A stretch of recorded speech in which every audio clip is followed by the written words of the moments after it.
Selamat datang teman-teman semuanya. Kita lanjutkan tutorial 2 mengenai tampilan daripada software Revit. Sebelum kita belajar pemodelan, alangkah baiknya kita bisa memahami secara garis besar apa fungsi-fungsi dari toolbar yang ada pada tampilan interface daripada Revit, termasuk ribbon-ribbon yang ada pada bagian atas ini. Nah, yang pertama dapat kita lihat ya, file di atas ini adalah untuk sama seperti file kita buka biasa ya, ada kita open file, save dan sebagainya.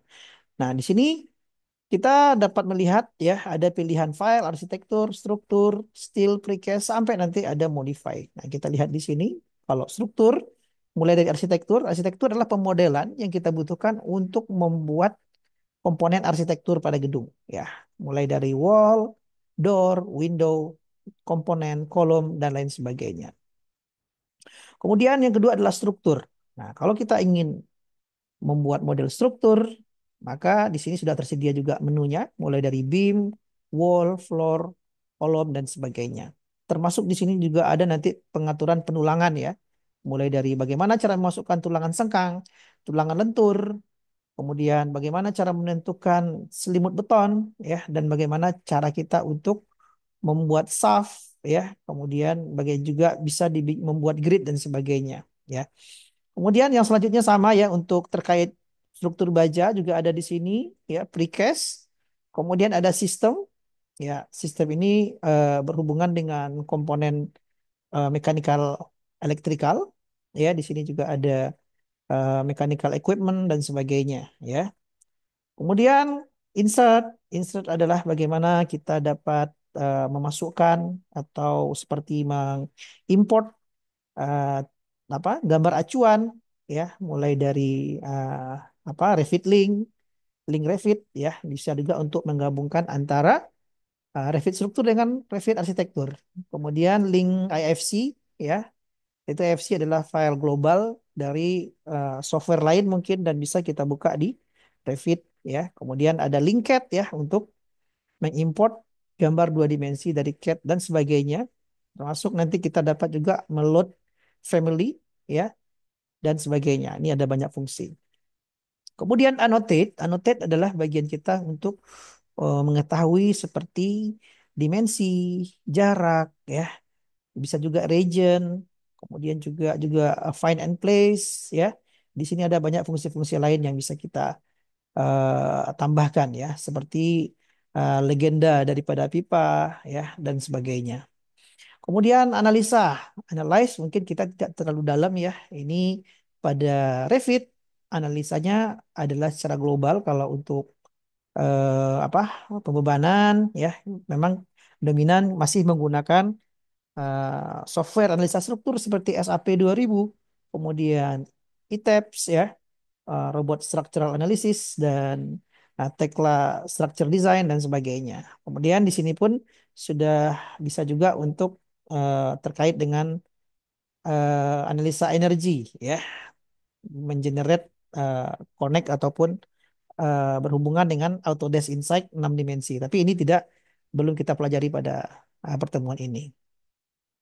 Ini untuk site ya, ini bisa kita atur terkait dengan site lokasi pekerjaan, kemudian collaborate ya, bagaimana kita berkolaborasi dengan pengguna lain ya, dengan berbagai dimensi dari BIM yang kita gunakan untuk berkolaborasi. Kemudian ada view ya, view ini berhubungan dengan visibility ya, filter, kemudian juga ada di sini terkait dengan section ya, tampilan 3D dan sebagainya. Kemudian ada manage juga ya, manage juga nanti mulai dari pengeditan material dan banyak tool-tool lain yang berhubungan dengan struktur MEP ataupun hal lain sebagainya. Masuk di sini kita dapat menentukan merubah satuan ya, satuan yang kita pakai pada Revit ini dan sebagainya. Dan sebelah kanan ini dapat kita lihat ada dua buah eh, apa window yang terbuka ya, mulai dari properties dan project browser. Di sini properties ini sangat penting bagi kita dalam menentukan elemen dari struktur ataupun arsitektur yang kita susun ya. Jadi di sini ada data-data yang bisa kita edit di sini, mulai dari skalanya berapa, ketinggiannya. Kalau pada besi nanti bisa bikin tekukannya berapa derajat, ya kan? Kemudian juga extended lapping daripada reinforcement barnya berapa panjangnya, ya.